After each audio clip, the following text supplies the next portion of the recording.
ခုလောဆယ်ကမ္ဘာတော်မှာဖြစ်နေတဲ့ပြည်ပခါတွေစစ်ပွဲတွေမှာဘယ်တစ်ခုကအကြမ်းတမ်းဆုံးနဲ့အဆိုးဝါးဆုံးထင်ပါသလဲကျွန်တော်တို့ကြည့်ပြီးတော့ကျွန်တော်တို့ကြည့်နေတဲ့ UAE ဟာအဆိုးဝါးဆုံးဒဏ်ကိုခံစားနေရလို့ကျွန်တော်တို့ပြောနိုင်မလား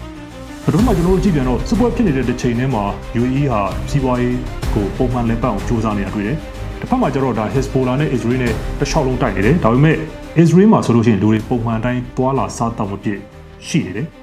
ဒီစစ်ပွဲတွေကိုကျွန်တော်တို့ကအဆိုးဝါးဆုံးစစ်ပွဲတွေအထိနာဆုံးစစ်ပွဲလို့ကျွန်တော်တို့ဆိုနိုင်မလားတကယ်ဒ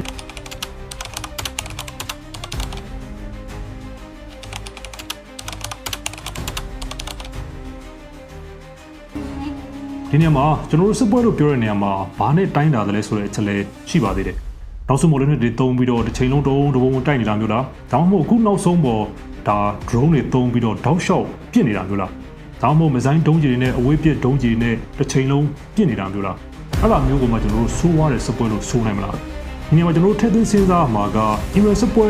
နောက်ပိုင်းမှာအီရန်ကနေပြီးတော့ UAE ဘာရိန်းဒီနိုင်ငံတွေကိုတိုက်ခဲ့တဲ့အထက်မှာ UAE ကိုတိုက်တဲ့ဒီ drone အရေးအတွက်ကတော်တော်များပါတယ်ကျွန်တော်တို့ကြည့်ပြီးတော့ကျွန်တော်တို့ UAE ဟာဆိုးဝါးဆုံးဒဏ်ကိုခံစားနေရလို့ကျွန်တော်တို့ပြောနိုင်မလားပထမကျွန်တော်တို့ကြည့်ပြန်တော့စစ်ပွဲဖြစ်နေတဲ့တစ်ချိန်ထဲမှာ UAE ဟာစီးပွားရေးကိုပုံမှန်လက်ပတ်အောင်စူးစမ်းနေတာတွေ့တယ်တစ်ဖက်မှာကျတော့ဒါ Hezbollah နဲ့ Israel နဲ့တစ်လျှောက်လုံးတိုက်နေတယ်ဒါပေမဲ့Israel မှာဆိုလို့ရှိရင်လူတွေပုံမှန်တိုင်းတွာလာစားတောက်မပြည့်ရှိနေတယ်ဒီစစ်ပွဲတွေကိုကျွန်တော်တို့ကအဆိုးဝါးဆုံးစစ်ပွဲတွေအထိနာဆုံးစစ်ပွဲတွေလို့ကျွန်တော်တို့ဆိုနိုင်မလားတကယ်တိုင်းတာတင်တာကစစ်ပွဲတစ်ပွဲမှာရသပြည်သူတည်ဆုံမှုဘယ်လောက်ရှိသွားပြီလဲဆိုတဲ့အချက်ပါပဲဒီချက်ကိုကျွန်တော်တို့ကြည့်နိုင်မှစစ်ပွဲတစ်ပွဲရဲ့အနိဋ္ဌာရုံစစ်ပွဲတစ်ပွဲရဲ့ဆိုးဝါးမှုစစ်ပွဲတစ်ပွဲရဲ့ထိခိုက်နေနာဆုံးရှုံးမှုတွေကိုကျွန်တော်တို့အနည်းဆက်ဆုံးခံမှန်းနိုင်မှာဖြစ်ပါတယ်လက်ရှိသတင်းစာမျက်နှာတွေပေါ်မှာနေရာယူထားတဲ့စစ်ပွဲနဲ့ပြည်ပခါတွေကိုကြည့်မယ်ဆိုရင်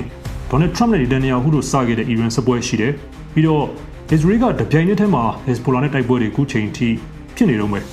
ရုရှားကျူးကျော်မှုယူကရိန်းစစ်ပွဲလည်းခုချိန်ထိဖြစ်နေတော့မှာပဲဒါပေမဲ့ခုကမ္ဘာမှာဖြစ်နေတဲ့အဲ့ဒီစစ်ပွဲတွေအကုန်လုံးထက်ပိုပြီးတော့ရသတဲ့ဆုံးမှုအများဆုံးထိခိုက်နေတာဆုံးရှုံးမှုအများဆုံးကခုနကပြောခဲ့တဲ့စစ်ပွဲတွေပြည်ပခါတွေတခုမှမဟုတ်ပါဘူးတကယ်ကရသတဲ့ဆုံးမှုအများဆုံးနဲ့ထိခိုက်နေတာဆုံးရှုံးမှုအဆိုးဝါးဆုံးနိုင်ငံကဆူဒန်နိုင်ငံပဲဖြစ်ပါတယ်ဆူဒန်နိုင်ငံမှာပြည်တွင်းစစ်ကြောင်းလူပေါင်း3သိန်းခွဲကနေပြီးတော့4သိန်းခွဲကျလောက်တေဆုံးခဲ့ကြပြီလို့ခန့်မှန်းကြပါတယ်